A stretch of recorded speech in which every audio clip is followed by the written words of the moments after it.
Hello, everyone, and welcome back to the Absolutely Podcast, the podcast specifically designed to help women defeat diet culture and to live their dream healthy lifestyle. Today's episode is an exciting one because I'm going to be doing a full macros masterclass. And if you have been following me for any amount of time, you know that I love macros. And macros is something that was instrumental to not only getting me to my health and fitness and physique goals, but also for completely changing my relationship and my outlook around food. And I do not see macros as a diet, as it's not a diet. It's something to really educate yourself around nutrition, and when used correctly can be a huge unlock when it comes to your relationship with food and of course having some physique goals as well. So I'm going to be talking about all of that today, whether you are someone that is well versed in macros or you're someone that is maybe brand new. I think that there will be takeaways for whatever camp that you are in. And I'm really excited to chat about this subject. I could literally chat about macros all day, which is what I do for my job. So there you go. But before I get into the whole macro conversation, I want to go over my high of the week, my low of the week, as well as my favorite. The funny part is that all of these have changed throughout the day because I tried to record my podcast earlier and this is my low. So let's just get into my low. So I tried to record my podcast earlier. I literally was 20 minutes into filming, realized I didn't have my microphone plugged in. So we love that. So I had to stop that. I didn't have time to record another one until now, and it's about 4 p.m. And I try not to do like my harder work later in the day just because I feel like the later as the day goes on, my brain just kind of slips away and is not functioning at its utmost capacity. Not that I can't function at 4 p.m. I can function at 4 p.m. I just know I'm best to like film a podcast from the hours of 9 to noon. But you're going to get the Delulu version of me today. And who doesn't love that? But that was my just thorn of the week, was because I hopped on here and was talking and talking and talking and talking. The audio wasn't on. We love that. But before I had that happen to me, of course, that was my thorn. But I was talking about I have eczema on my hands, but that has since been solved because I had a call with my naturopath girl that is helping me out with my gut health and stuff. And she's like, that's a very something that could be tied to the gut protocols I'm on. So interesting. Anyways, solved that. No longer a thorn of the week because now I know what it's from. And then my high of the week, which is my rose of the week, is that I have been still doing my women's golf group. If you didn't listen to my prior podcast episode, I basically like posted a TikTok just asking for golf friends because I have been golfing. I obviously like have people to golf with, but if they can't golf with me, I will just like hop on a random tea time, which ends up usually being men, which isn't like the most fun thing for a gal that just like wants to be in peace for a day. And so I made a TikTok and I asked, hey, anyone want to golf with me in the Scottsdale area? And the response I got on it was insane. I literally now have a group chat with over 100 women in it, and it's growing by the day. So I created a social media for it, and now it's like a little business situation. I actually had a call today with a guy that does events down at a driving range. So I'm going to plan an event for everyone to get together.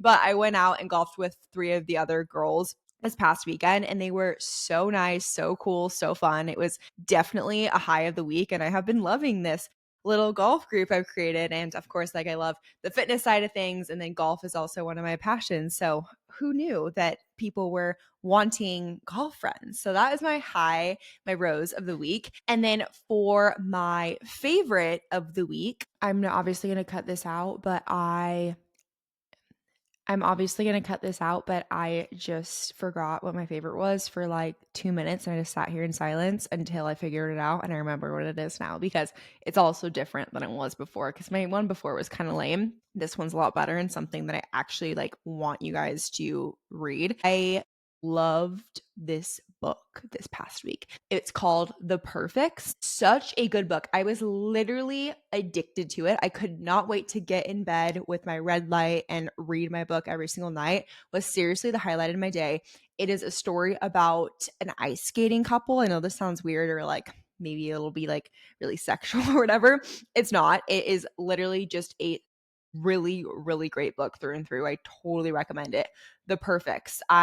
It's funny because my mom and I have been reading the same books and we just like keep reading the same books. And so we were like joking that we were on a book club together, but every night we would like call and like debrief about it because it was literally just like the most addicting book, a little bit long, but it took me like less than a week to read because I was obsessed. So that's my favorite of the week. All right. So now let's get into macros. Macros 101, all things macros. And I think the first thing I want to chat about is like, what are macros? So basically, when it comes to macros, and I know like the word macros gets thrown around a lot, and you might be like, literally, what the heck is a macro? So this explanation is for you.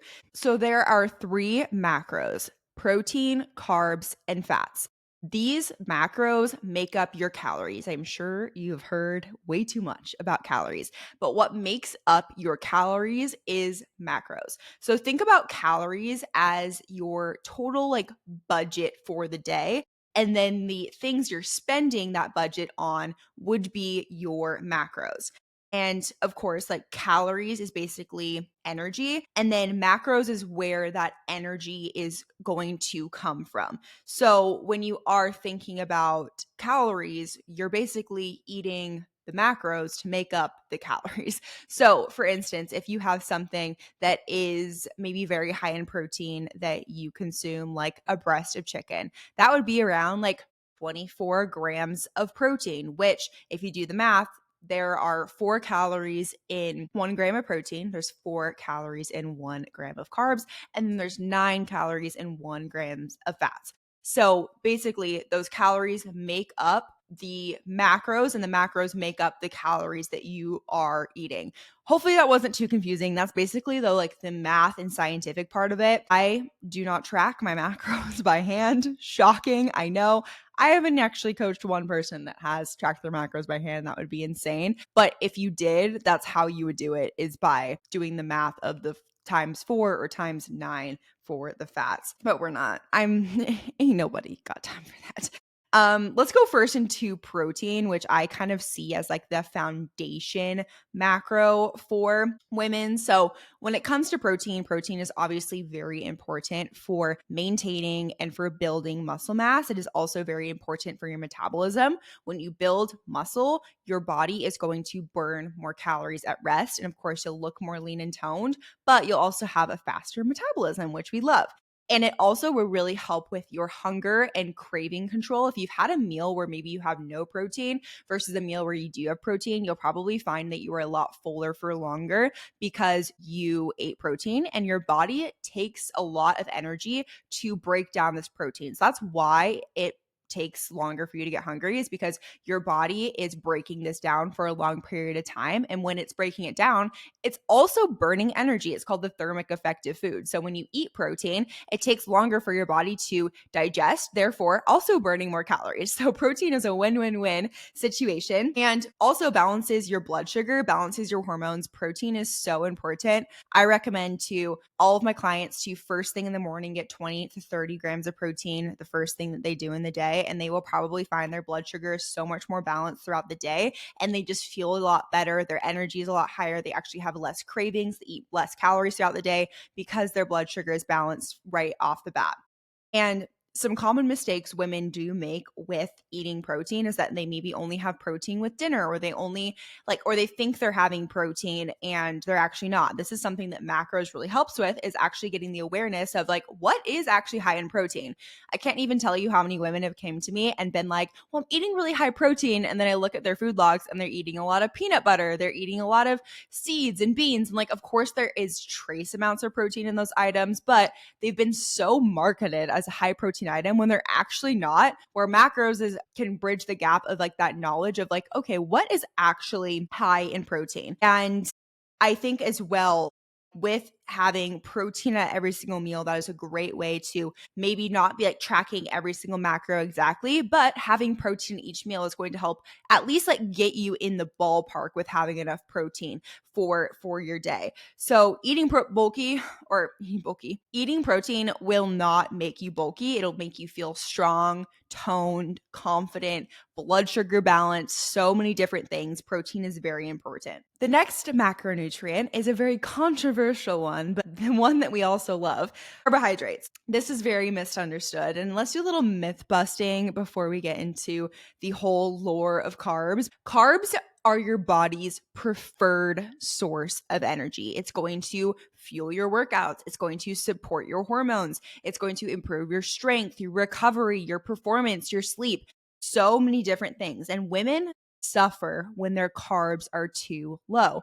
If your carbs are too low, you are going to start to experience a lot of negative effects when it comes to your hormonal health, which will make it harder to lose body fat. You'll feel more inflamed. Your body is going to be in a very stressed out state. So your body needs carbs. The carb slander has got to stop. It has gotten out of hand. Carbs are good, and especially when you're having carbs that are nutrient dense, fruits, vegetables, whole grains, beans, like those are great forms of carbohydrates. Like even for my clients, like I rarely take someone lower than like 150 grams of carbs, because if you go too low, you will start to experience these negative symptoms. And so if you're someone that fears carbs, but you're also struggling to make progress, maybe you're struggling with some of these hormonal symptoms and you are not able to sleep, maybe you're having digestive distress, like carbs is something that your body needs. And again, it's your preferred energy source. If you've ever had a high carb meal and then gone to get a workout in, you probably have a better workout because your body is burning through that fuel. But even if you're not getting a workout in, your body still needs the carbs in order to function. It is very important.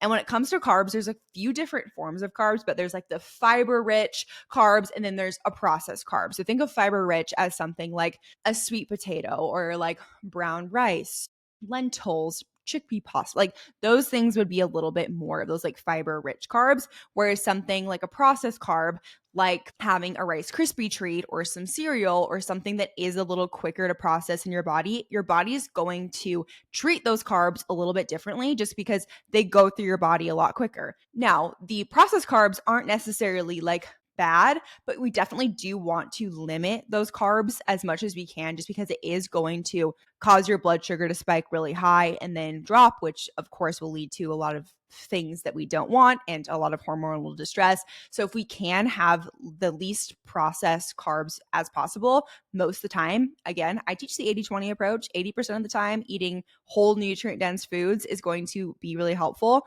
Having the 20% as well of like enjoying a Pop-Tart from time to time, if that's something you really love, like it's so important. And like carbs are not bad in general, but I think focusing more so on those non-processed carbs is going to just help you to feel better and to have more sustained energy. The myths of like carbs are going to make you fat. You don't need carbs if you're not training or working out. Like you do need carbs.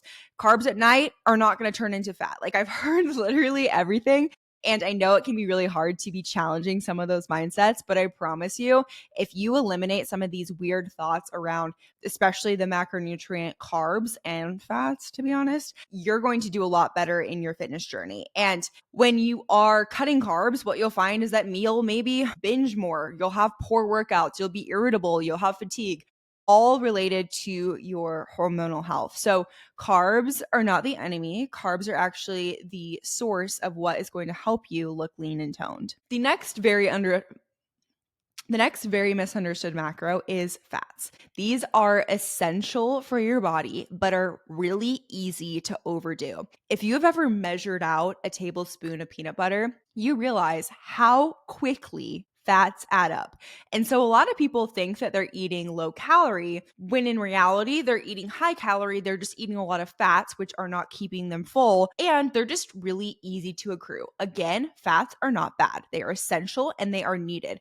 But we really have to be aware, and that is something that macro tracking is really, really helpful for. I had a client actually reach out to me last week and she's like, "Oh my gosh, like I didn't realize how much fat was in the vegetables I was making per night," right? Like that's something that you don't even think of, like, "Oh, they're vegetables, they're healthy." But if we don't have the awareness around measuring olive oil, like knowing how much fat is in your coffee, even like those things add up a ton. And again, I'm not coming from a place of restriction. I'm coming from a place of awareness and knowing that way you can maintain your progress long term because you understand nutrition. And where women get really caught up in and frustrated by is that they're thinking they're eating healthy and they are probably eating healthy. They're just eating too much of the healthy foods and they have never learned about portion control or learned about what a serving of fat is.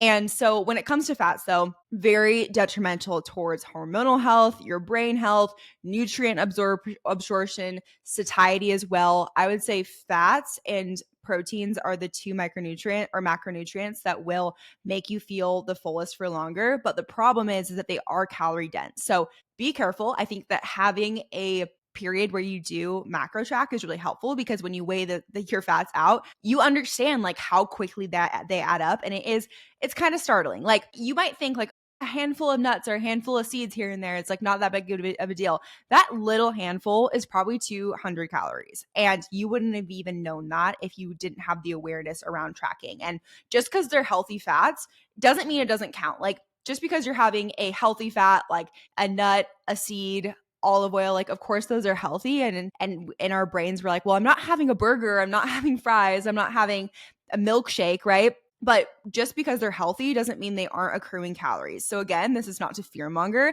This is to educate, to be more aware because, hey, what if you're not losing body fat right now literally because you don't realize that you're having 300 calories of olive oil at your dinner? Like it could literally be as simple as that. And some common just like fat traps, quote unquote, that people fall into are nut butters, oils, especially when you're eating out. Oil is something I always account for. I always account for like a tablespoon of olive oil when I'm eating out because the person in the back cooking your food doesn't care that you're on a health journey. Like they want the food to taste as good as possible. And guess what tastes good? Oil. So I always account for a little bit of extra oil. Avocado portions, that can add up really quickly. Also just like thinking you're eating really clean, but maybe clean foods that are still packaged. Like they do have a lot of these healthy fats. Again, good for you. You need fats, but you need the right proportion of fats, which we'll talk about how to calculate your macros here in a second, which will make you know kind of what that parameter might look like. But more is not always better when it comes to fats. So let's talk about like what macro tracking actually is and what it is not, because there are so many misconceptions when it comes to macro tracking. And I've seen so many people really put macro tracking down because they think it's restricted. They think it's something that is this diet or this unsustainable lifestyle. And macro tracking is not a diet. It's also not something you should do long term. I tell every single client I hop on a consult call with, this is something I want to do with you for a period of time. And eventually, we will not be doing macros. I don't want you to be a grandma tracking macros at Thanksgiving. Like that sounds terrible to me. I don't want to be that person. But if you learn about nutrition and you learn about the foundations of what macros are, it'll unlock a food freedom that you have never experienced before. And it is truly magical. So, what macro tracking is tracking your protein, carbs, and fats daily using apps. I like using MyFitnessPal personally. I know people that use other apps. I like MyFitnessPal. All of my logs are in there, my history. Once it learns you and learns what your regular things are you log and stuff, it's so easy to like copy and paste and do that. And I would just recommend like finding an app that you like and getting consistent with it, because once you figure out how to use it, once it learns your habits and activities and what things you put in there, it makes it a lot easier. And just like you can just log things because it's in your history and it's a lot just simpler for you. So that's something I would definitely recommend. And what it is data, it's awareness, and it's a learning tool. It is not a disorder, a restrictive diet, something that you do forever. It's not about perfection either. I like taking a very like balanced approach with macros, like I do everything in life. I am not being mean to myself if I don't hit my macros one day. I just get right back onto it the next day. And the reason why tracking macros works for a lot of people is that you can fill those calories with whatever you want. So, for instance, you could have your macros set at I'm not going to say the numbers, but like set at a certain amount. And you could fill those macros with all processed junk food, going to McDonald's, doing whatever. You could probably hit your macros doing that. Now, are you going to feel that great? No, but you can still hit your macros and you will still lose body fat by eating those unhealthy foods. Crazy. But what we feel better with is using something like I talk about, which is the 80-20 approach, where we are eating 80% whole foods, 20% those maybe unhealthier foods. But the thing is that you'll learn so much with macros that you do have the freedom and the flexibility to be able to enjoy Christmas or enjoy a vacation and really understand food. So, a lot of my clients, it's the holidays right now, they are going into the holidays with confidence because they understand now how to mindfully eat because now they understand nutrition. Whereas maybe in years past, they would have gone to a holiday party and panic because they're like, what's healthy? What's not healthy? What can I have? What can I have? Whereas macros, it's like you can have whatever you want. You just have to understand your portions and you have to understand what is in those foods. Like if a client comes to me and they're like, Abby, like I didn't hit my macros today. Oh my gosh. I'm like, girl, like you're okay. If you are doing good most of the time, that's awesome. The bigger picture is that we don't want to track macros forever. When a client goes on vacation, when a client has a trip that they don't want to track, I say, beautiful. Let's use all of these habits and these learning tools that we have put in our back pocket now to be able to practice mindful eating and to be able to practice this portion control. It's awesome. And just because you're off macro tracking doesn't mean that you are going completely balls to the walls.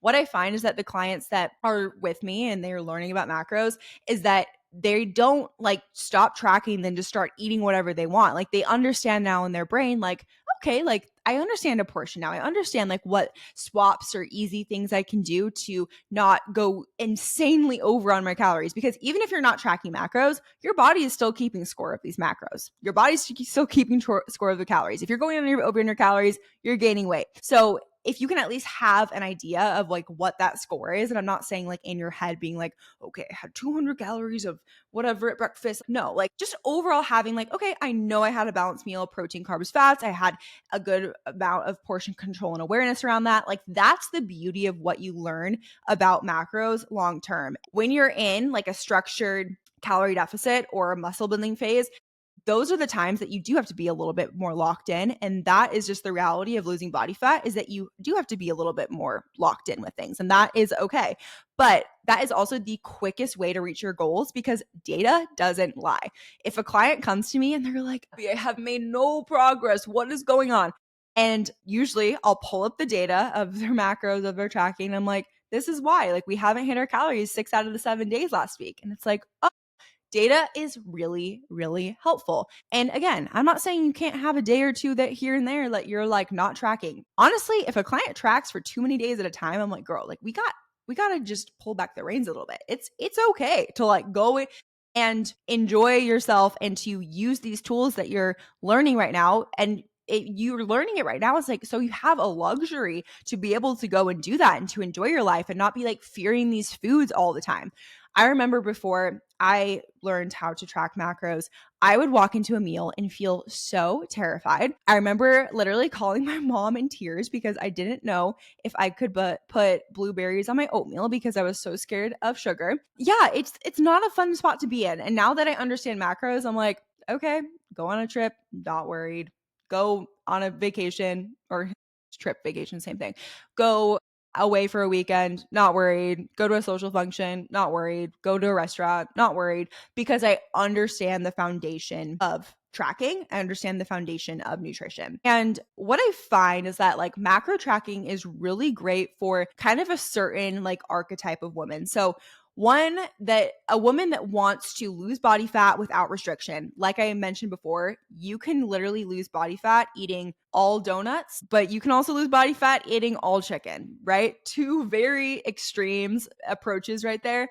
But the reality is that there's no good or bad food. So if you want to lose fat without extreme restriction, macro tracking is great. 100% of my clients don't eat perfect. They don't eat 100% clean. I actually encourage them like eat the 80-20 method. Try to make some of these simple swaps as we're working together and eventually you get to a point where you're eating pretty much clean whole foods, but not driving yourself crazy because that is life. Like from time to time, you're going to have to stop at a drive through. From time to time, you're not going to have time to make dinner. You're going to have to Uber Eats. Like that is okay. And that's something that you should embrace. And that's something that macros really does embrace is like understanding how to let life be part of your diet. And I think that is just a beautiful unlock that I had when I started tracking macros. Also, if like you just want to level up your physique, you're lifting regularly and not seeing results, macros is something very easy to start doing because the data does not lie and it's there to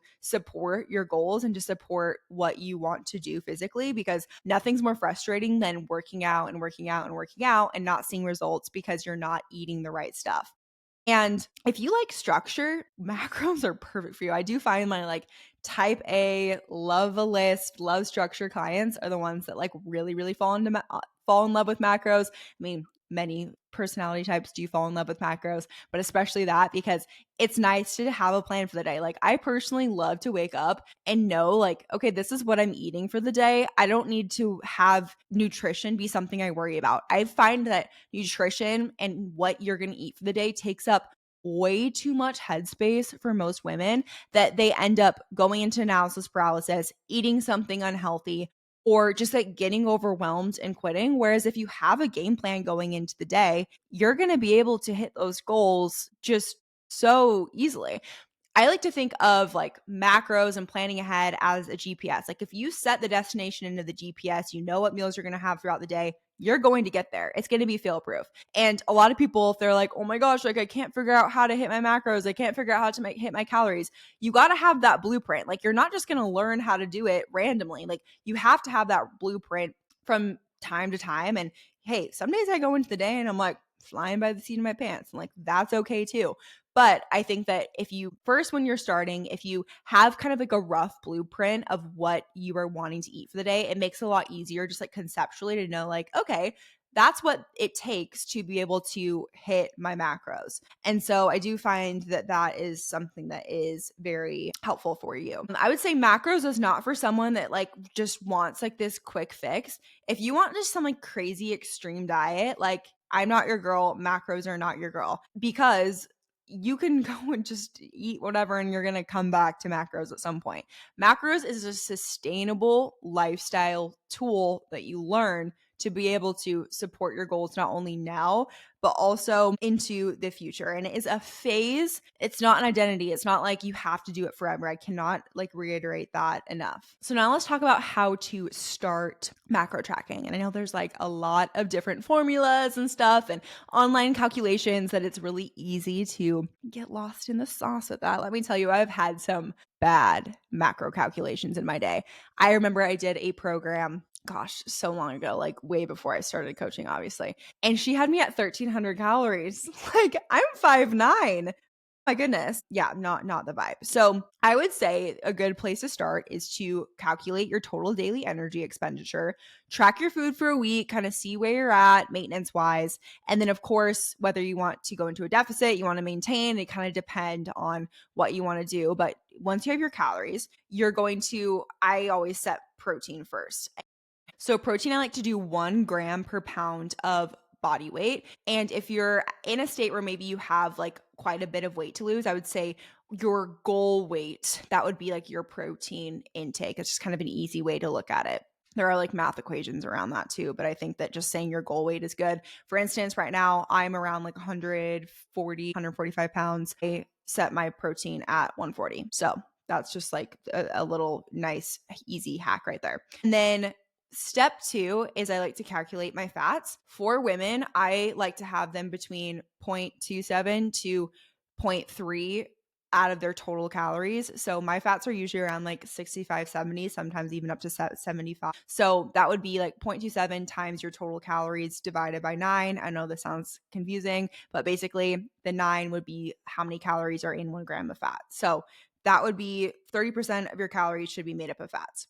And then the rest of your calories would come from carbs. So we already have the protein in there. We already have the fats in there. The rest of the math equation would come from carbs, whatever that calorie amount would look like. Let's say there's like 800 calories left. That would be 800 divided by 4 is 200 grams of carbs. So there are equations that you can do this online. I think that the biggest thing though is making sure 30% of your body weight or 30% of your calories is coming from fat. And then your body weight is your protein or your lean body mass. And then the rest of it is from carbs. Macros are very individualized. If you haven't got that already, picked that up from what I'm putting down here. Literally every single person's macros are completely different depending on so many things, their activity level, how they respond to certain numbers. Like the online calculators are just a starting point. They aren't gospel. That's why I have a job, is because a lot of them are inaccurate. And having someone like me that's looked at 400 plus women's macros and been able to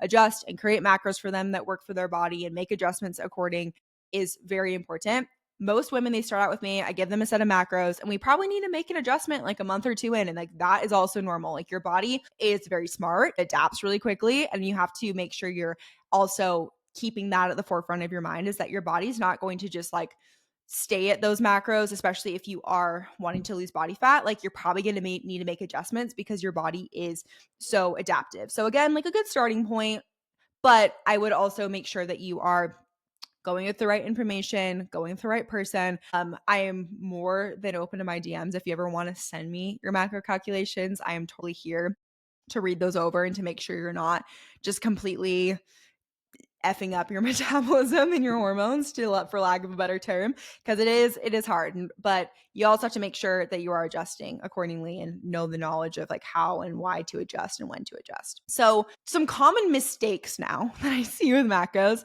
is, number one, they're eating too little overall. They usually go to a calorie calculator and the calorie calculator spits out some just insane number that is way too low. I would say for most women that want to lose body fat, 1,500 up to 2,000 calories is a good amount to lose body fat. Again, not gospel, but if your online calculator is spitting out some insane number like 1,300, 1,400 calories, unless you're like 4'10", like I would say that's very low.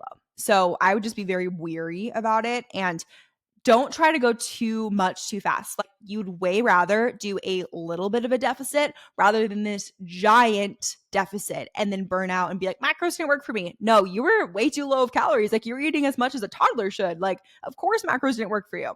And a lot of times your calories that you slash are going to come from carbs. So then if you go way too low, we're getting into that part of the journey where your hormones might start to crash because you are eating too little to support your hormones. And I will say, like, it's patience. Like, again, this is something that is a learning tool. It's going to take time, and it's not some fad diet. So like, I wouldn't say hopping into it and expecting to see these insane results after 1-2 weeks is realistic. I would say stick it out for 3-4 weeks. If you're still not seeing changes, then reduce by 100 calories. Take it slow. Slow and steady wins the race. And also make sure that you're being accurate with tracking. It is a known statistic that people underreport their food because they're not willing to admit that they have habits that are not very cute. Like maybe they're eating food off their kids' plates and they're not counting it. Or maybe they're using way too much oil and being like, oh, it wasn't that much. Like, oh, babe, that was 100 calories right there. So there's a lot of inaccuracies that can come with it. You just have to be aware. You have to look at yourself in the mirror and know where you are having those inaccuracies. I know I've had those checks with myself from time to time. Like, gosh, why am I not making progress? I'm so butthurt about it. I'm like, Abby, like you literally went out to eat 2 times last weekend and you didn't track either of them, and you know that you went over in calories and had too many drinks. Like, of course, like that's why. So macros, you have to be honest with yourself. You have to be honest of what you're tracking in order for it to work. Again, not as an obsession, just as purely knowing that when it comes down to it, it is a math equation for your body.